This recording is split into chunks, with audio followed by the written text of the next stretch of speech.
Hi guys, வணக்கம். YouTube நண்பர்கள் அனைவருக்கும் இனிய வணக்கம்.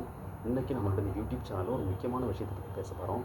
ஒரு முக்கியமான விவகாரம் அப்படின்னே சொல்லலாம். அது என்ன விவகாரம் அப்படின்னா, மதுரை மீனாட்சி அம்மன் கோயில் பற்றின விவகாரம் தான்.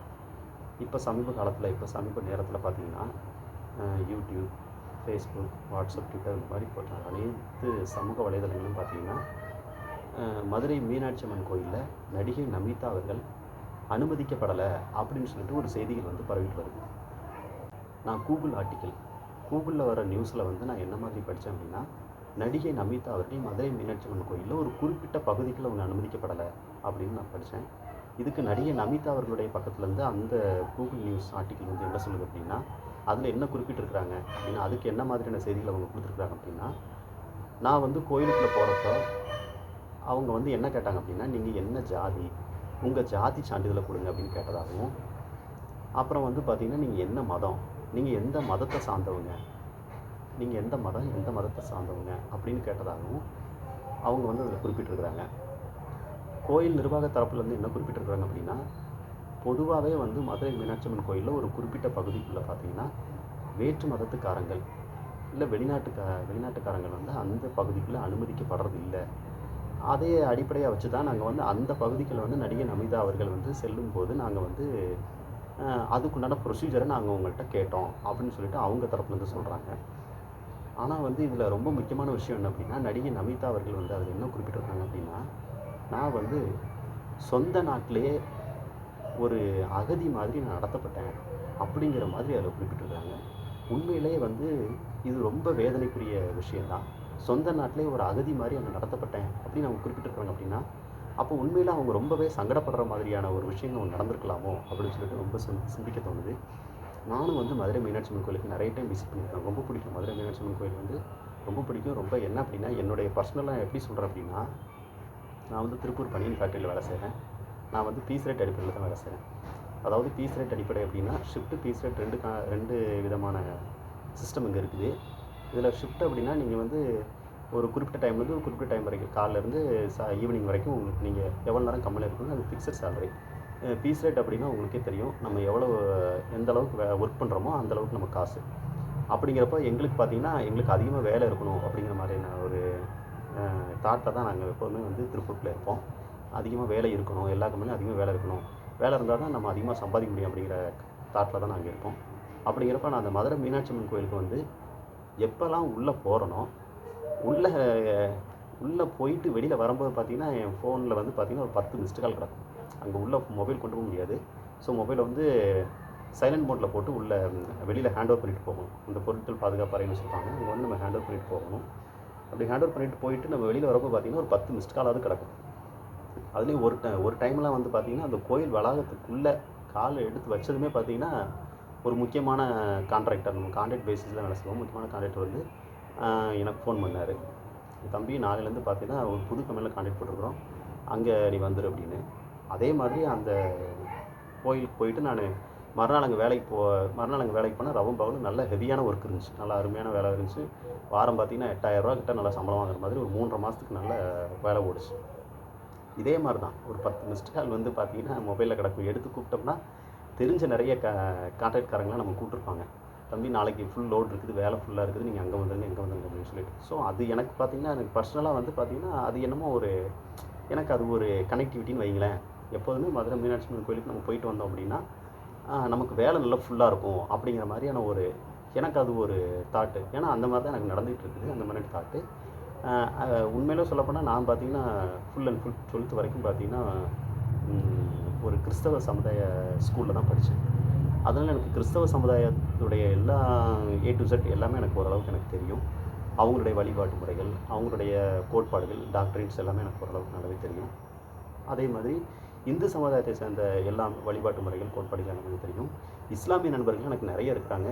நம்ம கிருஷ்ணகிரியில் பார்த்திங்கன்னா ஒரு முஸ்லீம் ஃப்ரெண்டு வீட்டிலலாம் பார்த்திங்கன்னா ஒரு வாரம் போயிட்டு ஸ்டே பண்ணியிருக்கேன். அவங்க நல்ல ஃபேமிலி மாதிரி நல்லா பார்த்துக்கிட்டாங்க. ஸோ அந்தளவுக்கு எல்லோரும் கூடயுமே ஒரு சகஜமான ஒரு நட்போடு தான் நானும் இருக்கிறேன். நட்போடு தான் நம்ம எல்லாருமே அந்த மாதிரி தான் இருக்கிறோம். இப்போ உள்ள சமுதாயத்தில் நம்ம எல்லாருமே அந்த மாதிரி தான் இருக்கிறோம். ஸோ இந்த மாதிரியான காலகட்டத்தில் ஒரு ஆலயத்துக்குள்ளே, ஒரு பிரசித்தி பெற்ற ஒரு ஆலயத்துக்குள்ளே ரொம்ப முக்கியமான ஒரு ஏன்ஷியன்ட் மதுரை மீனாட்சி அம்மன் கோயில் வந்து ஒரு பழமை வாய்ந்த கோயில் தான் சொல்லணும். ஏன்னா அது நாயக்கர் காலத்தில் கட்டப்பட்டது அப்படின்னு சொல்லிட்டு நமக்கு அது ஏகப்பட்ட வரலாறுகள் இருக்குது. அது நம்ம இப்போ பார்த்துக்கிட்டு இருக்கிற காலகட்டத்தில் கட்டப்பட்டது இல்லை, அந்த காலத்தில் கட்டப்பட்டது.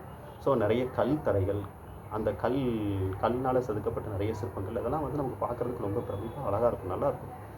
அது கோபுரங்களே பார்த்திங்கன்னா நமக்கு உள்ளே போயிட்டோம் அப்படின்னா எந்த திசையில் உள்ளே போனோம் எந்த திசையில் வெளியில் வரோம் அப்படின்னு சொல்ல முடியாது. அந்த அளவுக்கு ரொம்ப ஒரு என்ன சொல்கிறது, நல்ல ஒரு டிஃப்ரெண்ட்டாக கட்டியிருப்பாங்க. அந்த கோயில் நல்லா சூப்பராக இருக்கும், கோபுரம் நல்லாயிருக்கும் பார்க்குறதுக்கு. நல்ல அதே மாதிரி இந்த ஒரு ஈவினிங் டயத்தில் நல்லா ரம்மியமான நேரத்தில் உள்ளே போனோம் அப்படின்னா அது ஒரு டிஃப்ரெண்ட்டான ஒரு ஃபீலை கொடுக்கும். பொதுவாகவே எனக்கு இந்த பழைய காலத்து கோயிலுக்குள்ளே விசிட் பண்ணுறது எனக்கு ரொம்ப பிடிக்கும். தஞ்சை பெரிய கோயிலாக இருக்கட்டும், மதுரை மீனாட்சி அம்மன் கோயிலாக இருக்கட்டும், இன்னும் பார்த்திங்கன்னா சிதம்பரம் நடராஜர் கோயில்னு போகல, அது கண்டிப்பாக போகணும். இந்த ஃப்யூச்சரில் நிறைய பிளான் இருக்குது, அது போகணும். ஏன்னா அங்கே வந்து அந்த கல் சம்மந்தப்பட்ட அந்த கட்டடங்கள் வந்து பார்க்குறதுக்கு நல்லாயிருக்கும். இப்போலாம் நாம் வந்து டைல்ஸு வீடெல்லாம் பார்த்திங்கன்னா நம்ம செங்கல்ல வச்சு கட்டிக்கிட்டு டைல்ஸ் போட்டுக்கிட்டு, இப்போல்லாம் கல்லில் கல்லில் நம்ம என்ன பண்ணி வச்சுட்ருக்கோம், ஒன்றும் பண்ணுறதில்ல. அப்போ கோயிலில் தான் போயிட்டு அந்த கல்லுனால் செய்யப்பட்ட கட்டடங்கள், கல்லுனால் செய்யப்பட்ட அந்த தரைகள், அந்த இருக்கைகள், இதெல்லாம் பார்க்க முடியும். அதில் உட்காரும்போது அது ஒரு டிஃப்ரெண்ட்டான ஒரு வித்தியாசமான ஒரு அனுபவத்தை ஃபீலிங்கே தரும் வைங்களேன். ஸோ இதனால் வந்து நாம் வந்து இந்த மாதிரி ஏன்ஷியன்ட் பழமை வாய்ந்த கோயில்களுக்கு செல்ல விரும்புகிறோம்.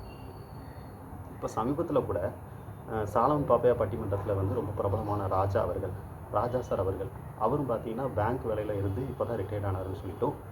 அவர் ரிட்டையர்ட் ஆன உடனே வந்து மதுரை மீனாட்சி அம்மன் கோயிலில் போயிட்டு மீனாட்சி அம்மனை தரிசித்து வர்றேன் அப்படின்னு சொல்லிட்டு சமீபத்தில் ஒரு பேட்டி ஒன்று கொடுத்துருந்தாரு. இந்த மாதிரி அது வந்து நிறைய பார்த்திங்கன்னா இந்த மாதிரி நிறைய நம்பிக்கைக்கு உண்டான ஒரு முக்கியமான ஒரு கோயில். ஸோ அந்த ஆலயத்துக்கு நடிகை நமிதா அவர்கள் செல்லும்போது, நீங்கள் என்ன ஜாதி, உங்கள் ஜாதி சான்றிதழை கொடுங்க, நீங்கள் எந்த மதம் அப்படின்னு கேட்டாங்க அப்படின்னு சொல்லிட்டு நிறைய செய்திகள் வருது. இது என்ன மாதிரியான கான்செப்டுங்க? ஏங்க அவங்க ஒரு பிரபலம், ஒரு முக்கியமான பிரபலம். அவங்க வந்து ஒரு தமிழ் நடிகை. ஒரு பிரபலத்துக்கே இப்படி ஒரு நிலைமை அப்படின்னா ஒரு சாதாரண சக மனிதனுக்கெல்லாம் என்ன மாதிரி நீங்களே யோசனை பண்ணி பாருங்கள். நான் கூட அந்த கோயிலுக்குள்ளே போகிறப்ப ஒரு குறிப்பிட்ட பகுதியை நான் பார்த்துருக்கேன். அங்கே என்ன போட்டிருப்பாங்க அப்படின்னா, இங்கு வந்து வெளிநாட்டு சுற்றுலா பயணிகள் இந்த இடத்திற்கு அனுமதிக்கப்படுவதில்லை அப்படின்னு சொல்லிட்டு அங்கே போட்டிருப்பாங்க. நான் பார்த்துருக்கேன் மேக்ஸிமம். ஆனால் அந்த இடத்துல நான் மேக்ஸிமம் போனதில்லை. ஓரளவுக்கு நான் வந்து ஒரு குறிப்பிட்ட இடத்துக்கு மட்டும் போயிட்டு அப்படி பார்த்துட்டு நான் வந்துடுவேன். அந்த கோயிலுக்குள்ளே எப்போ போனாலுமே ஒரு குறிப்பிட்ட இடத்துக்குள்ள மட்டும் போயிட்டு கொஞ்சம் நேரம் உட்காந்துட்டு ஸ்பெண்ட் பண்ணிவிட்டு திருநீர் குங்குமம்லாம் வச்சுட்டு வந்துடுவேன். மற்றபடி அங்கே அப்புறம் பிரசாதம் எல்லாம் வாங்குற மாதிரினா பசங்கள்லாம் இங்கே கம்மியாக இருக்கங்காட்டி பிரசாதம் மட்டும் ஒரு 500 600 என்ன வாங்கணுமோ வாங்கிட்டு அந்த கோயிலுக்குள்ளே அது மட்டும் கொஞ்சம் பணம் கொடுத்து கொஞ்சம் அவங்க ஒரு லட்டு ஒன்று ஃப்ரீயாக கொடுத்துருவாங்க. மற்றபடி நம்ம பசங்களுக்குலாம் அங்கே கொண்டு வந்து கொடுக்கணும், கோயிலுக்கு போயிட்டு கோயிலோட பிரசாதம் கொண்டு வந்து அங்கே கொடுக்கணும்னு ஆசைப்பட்டேன் அப்படின்னா ஒரு 500 பக்கம் அங்கே செலவு பண்ணி எல்லா பொருளும் வாங்கிட்டு வெளியில் வந்துடுவேன். மேக்ஸிமம் ஒரு 1 ஹவர் அவ்வளோதான் உள்ளுக்குள்ளே டைம் ஸ்பெண்ட். 1 ஹவர் கூட இருக்காது, ஒரு 3/4 மணி நேரம் தான் உள்ளுக்குள்ளே டைம் ஸ்பெண்ட் பண்ணுவேன். உடனே வந்துடுவேன். இங்கேருந்து போயிட்டு அந்த மாதிரி இதில் தான் வருவேன். நல்லா இருக்குங்க. உள்ளே போயிட்டு வரும்போது ஒரு ஃபீல் நல்லாயிருக்கும், வெளியில் அனுபவம் நல்லாயிருக்கும். ஸோ இந்த மாதிரி ஒரு திருப்திக்காகவும் ஒரு மன அமைதிக்காகவும் ஒரு நல்ல ஒரு எனர்ஜெட்டிக் ஃபீலை வந்து நம்ம ஃபீல் பண்ணுறதுக்காக தான் நம்ம ஆலயத்துக்குள்ளே கோயிலுக்குள்ளே செல்கிறோம். அந்த மாதிரி ஒரு ஆலயத்துக்குள்ளே கோயிலுக்குள்ளே நீங்கள் செல்லும்போது நீங்கள் எந்த மதம், எந்த ஜாதி, உங்கள் ஜாதி சான்றிதழை கொடுங்க இந்த மாதிரிலாம் கேட்டாங்கன்னா இது என்ன மாதிரியான கான்செப்ட் நீங்களே யோசனை பண்ணி பாருங்கள். இது வந்து உண்மையில் ஒரு கிரிமினல் ஆக்ட் தான் இது, இல்லைங்களா? இது வந்து இப்படி கேட்கக்கூடாது தான், ரொம்ப தப்பு தான். ஆனால் அவங்க எதுக்காக கேட்குறாங்க அப்படின்னு சரியாக தெரியல. ஒருவேளை அது கவர்மெண்ட் ரூல்ஸ் எதுவும் இருக்குதா அப்படின்னு எனக்கு சரியாக தெரியல. ஆனால் கவர்மெண்ட் ரூல்ஸ் இருந்துச்சுன்னா இப்படி இல்லாமல் இருக்குது. அதாவது ஆக்சுவலாக பார்த்திங்கன்னா நம்ம நாட்டில் வந்து ஜாதி ஒழிக்கிறதுக்கும் மதத்தை ஒழிக்கிறதுக்கும் அதாவது இனம், மொழி, மத வேறுபாடு எதுவுமே இல்லாமல் எல்லோரும் ஒன்றுக்குள்ளே ஒன்று அப்படிங்கிறத நம்ம வந்து கொண்டு வரதுக்கு எவ்வளவோ சிரமப்பட்டுக்கிட்டு இருக்கோம். எல்லாம் வந்து பார்த்திங்கன்னா இன்றைக்கி ஒரே அட்டையின் கீழ் கொண்டு வரதுக்கு நம்ம ரொம்ப கஷ்டப்பட்டுருக்குறோம். அந்த மாதிரி காலகட்டத்தில் மீண்டும் நீங்கள் என்ன ஜாதி, என்ன கோத்திரம், என்ன குலம் அப்படின்னு கேட்டுட்டு இருந்தீங்க அப்படின்னா உண்மையிலே இளைய தலைமுறைகளை வந்து நீங்கள் வந்து இன்னும் வந்து அப்படியே அதே செட்டப்லேயே நீங்கள் வச்சுருக்க விரும்புகிறீங்க அப்படின்னு நான் நினைக்கிறேன். ஆக்சுவலாக வந்து அந்த மாதிரி அந்த கோயிலில் வந்து நிர்வாகத்தில் இருக்கிற பெரிய பெரிய அதிகாரிகள்லாம் மேக்ஸிமம் மூத்த குடிமக்கள் தான். அதாவது சீனியர் சிட்டிசன்ஸ் தான் ஜாஸ்தியாக இருப்பாங்க.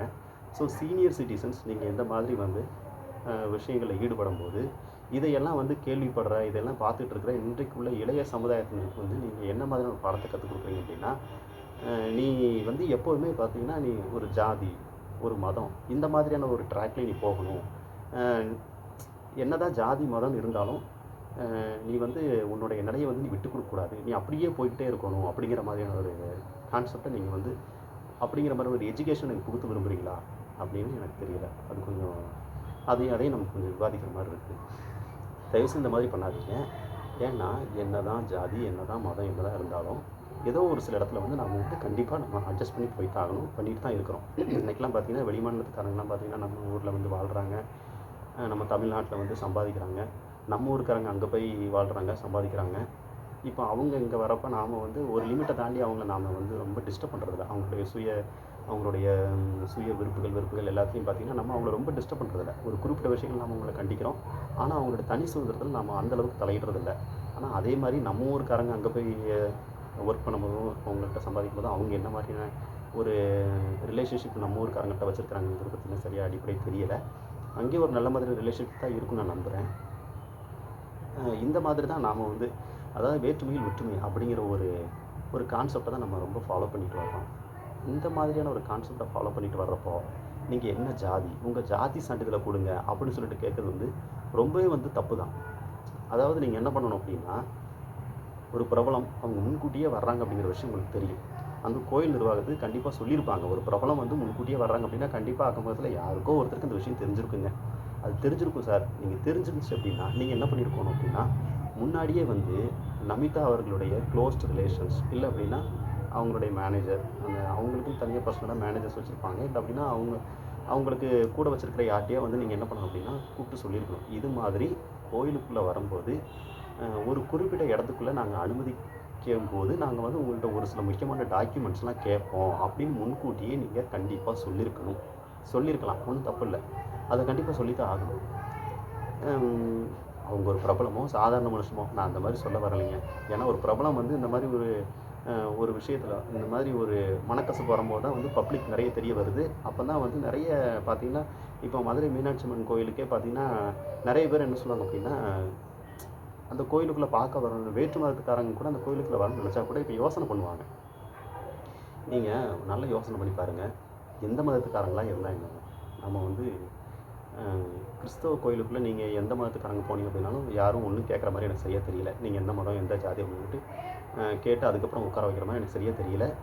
ஒரு வேளை எங்கேயோ ஒரு பக்கம் நடந்திருக்கலாம், சொல்ல முடியல.